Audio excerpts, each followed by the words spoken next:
ನಮಸ್ಕಾರ ವೀಕ್ಷಕರೇ, ನ್ಯಾಷನಲ್ ಟಿವಿಗೆ ಸ್ವಾಗತ. ನಾನು ಸ್ವಾತಿ ಸಾಲೇರ್.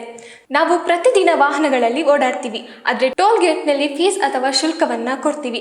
ಆದರೆ ಅದು ಯಾಕೆ ಅಂತ ನಿಮಗೆ ಗೊತ್ತಿದೆಯಾ? ಗೊತ್ತಿಲ್ಲದ್ರೆ ಹೇಳ್ತೀನಿ ಕೇಳಿ. ನಾವು ಯಾವಾಗಲೂ ರಸ್ತೆಗಳಲ್ಲಿ ಓಡಾಡ್ತೀವಿ, ಆದರೆ ಕೆಲವೊಂದು ರಸ್ತೆ ನಿಯಮಗಳನ್ನು ಪಾಲಿಸ್ತೀವಿ. ಆದರೆ ಅದು ಯಾಕೆ ಅನ್ನೋ ಪ್ರಶ್ನೆಯನ್ನು ಯಾವತ್ತೂ ಕೂಡ ಮಾಡೋಕ್ಕೆ ಹೋಗಲ್ಲ. ಇದರಿಂದ ನಮಗೆ ಸಾಕಷ್ಟು ಪ್ರಯೋಜನಗಳು ಇರೋದ್ರಿಂದ ಈ ಕೆಲವೊಂದು ನಿಯಮಗಳನ್ನು ನಾವು ಪಾಲಿಸಲೇಬೇಕಾಗುತ್ತೆ. ಹೌದು, ಕೆಲವೊಂದು ರಸ್ತೆ ಸಂಬಂಧಪಟ್ಟ ನಿಯಮಗಳನ್ನು ಸರ್ಕಾರ ನಮಗಾಗಿ ಮಾಡ್ತಾ ಇರುತ್ತೆ. ನಾವು ಅದರ ಬಗ್ಗೆ ತಿಳ್ಕೊಳ್ಳೋಕೆ ಹೋಗಲ್ಲ.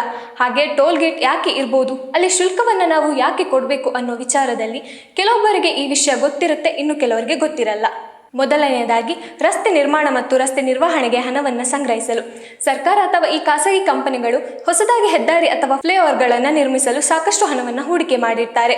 ಆ ಹಣವನ್ನು ಹಿಂತಿರುಗಿಸಲಿಕ್ಕೋಸ್ಕರ ವಾಹನಗಳಿಗೆ ಶುಲ್ಕವನ್ನು ವಸೂಲಿ ಮಾಡ್ತಾರೆ.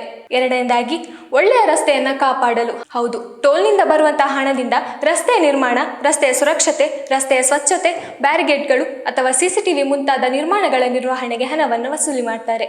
ಮೂರನೆಯದಾಗಿ, ಸರ್ಕಾರ ಕೆಲವೊಮ್ಮೆ ಖಾಸಗಿ ಕಂಪನಿಯಿಂದ ರಸ್ತೆಯನ್ನು ನಿರ್ಮಿಸಲು ಸಹಾಯವನ್ನು ಪಡೆದಿರುತ್ತಾರೆ. ಆ ಹಣವನ್ನು ಮತ್ತೆ ಹಿಂತಿರುಗಿಸಲಿಕ್ಕೆ ಈ ಟೋಲ್ ಗೇಟ್ನಲ್ಲಿ ಶುಲ್ಕವನ್ನು ಪಾವತಿಸಬೇಕಾಗುತ್ತದೆ. ಕೊನೆಯದಾಗಿ, ಟ್ರಾಫಿಕ್ಗಳನ್ನು ಕಂಟ್ರೋಲ್ ಮಾಡಲಿಕ್ಕೋಸ್ಕರ ಈ ಟೋಲ್ ಗೇಟ್ ಸಹಾಯಕ. ಈ ವೀಕೆಂಡ್ಗಳಲ್ಲಿ ಟ್ರಾಫಿಕ್ಗಳು ಜಾಸ್ತಿ, ಆ ಕಾರಣಕ್ಕೆ ಅದನ್ನು ನಿಯಂತ್ರಿಸಲಿಕ್ಕೋಸ್ಕರ ಟೋಲ್ ಗೇಟ್ಗಳನ್ನು ವ್ಯವಸ್ಥೆ ಮಾಡಲಾಗಿದೆ. ನೀವು ಕೂಡ ಈ ಟೋಲ್ ಗೇಟ್ನಲ್ಲಿ ಶುಲ್ಕವನ್ನು ಪಾವತಿ ಮಾಡಿರ್ತೀರಿ. ಇದು ಕೂಡ ಸರ್ಕಾರದ ನಿಯಮಗಳಲ್ಲಿ ಒಂದು. ಈ ನಿಯಮಗಳನ್ನು ಮಾಡಿರೋದೇ ನಮ್ಮ ಸುರಕ್ಷತೆಗಾಗಿ. ಅದನ್ನು ನಾವೇ ಪಾಲನೆ ಮಾಡದಿದ್ರೆ ಇನ್ಯಾರು ಮಾಡ್ತಾರೆ ಅಲ್ವಾ? ಇನ್ನಷ್ಟು ಉಪಯುಕ್ತ ಮಾಹಿತಿಗಾಗಿ ನೋಡ್ತಾ ಇರಿ ನ್ಯಾಷನಲ್ ಟಿವಿ. ಧನ್ಯವಾದಗಳು. ನಮಸ್ಕಾರ ವೀಕ್ಷಕರೇ, ನ್ಯಾಷನಲ್ ಟಿವಿಗೆ ಸ್ವಾಗತ. ನಾನು ಸ್ವಾತಿ ಸಾಲೇರ್.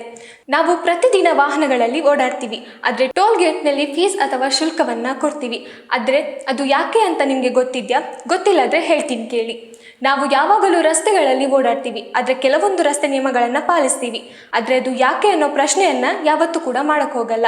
ಇದರಿಂದ ನಮಗೆ ಸಾಕಷ್ಟು ಪ್ರಯೋಜನಗಳು ಇರೋದ್ರಿಂದ ಈ ಕೆಲವೊಂದು ನಿಯಮಗಳನ್ನು ನಾವು ಪಾಲಿಸಲೇಬೇಕಾಗುತ್ತೆ. ಹೌದು, ಕೆಲವೊಂದು ರಸ್ತೆ ಸಂಬಂಧಪಟ್ಟ ನಿಯಮಗಳನ್ನು ಸರ್ಕಾರ ನಮಗಾಗಿ ಮಾಡ್ತಾ ಇರುತ್ತೆ. ನಾವು ಅದರ ಬಗ್ಗೆ ತಿಳ್ಕೊಳ್ಳೋಕೆ ಹೋಗಲ್ಲ. ಹಾಗೆ ಟೋಲ್ ಗೇಟ್ ಯಾಕೆ ಇರ್ಬೋದು, ಅಲ್ಲಿ ಶುಲ್ಕವನ್ನು ನಾವು ಯಾಕೆ ಕೊಡಬೇಕು ಅನ್ನೋ ವಿಚಾರದಲ್ಲಿ ಕೆಲವೊಬ್ಬರಿಗೆ ಈ ವಿಷಯ ಗೊತ್ತಿರುತ್ತೆ, ಇನ್ನು ಕೆಲವರಿಗೆ ಗೊತ್ತಿರಲ್ಲ.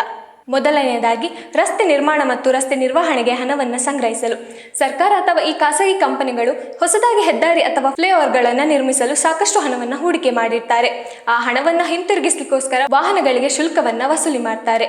ಎರಡನೇದಾಗಿ, ಒಳ್ಳೆಯ ರಸ್ತೆಯನ್ನು ಕಾಪಾಡಲು. ಹೌದು, ಟೋಲ್ನಿಂದ ಬರುವಂತಹ ಹಣದಿಂದ ರಸ್ತೆಯ ನಿರ್ಮಾಣ, ರಸ್ತೆಯ ಸುರಕ್ಷತೆ, ರಸ್ತೆಯ ಸ್ವಚ್ಛತೆ, ಬ್ಯಾರಿಗೇಡ್ಗಳು ಅಥವಾ CCTV ಮುಂತಾದ ನಿರ್ಮಾಣಗಳ ನಿರ್ವಹಣೆಗೆ ಹಣವನ್ನು ವಸೂಲಿ ಮಾಡ್ತಾರೆ.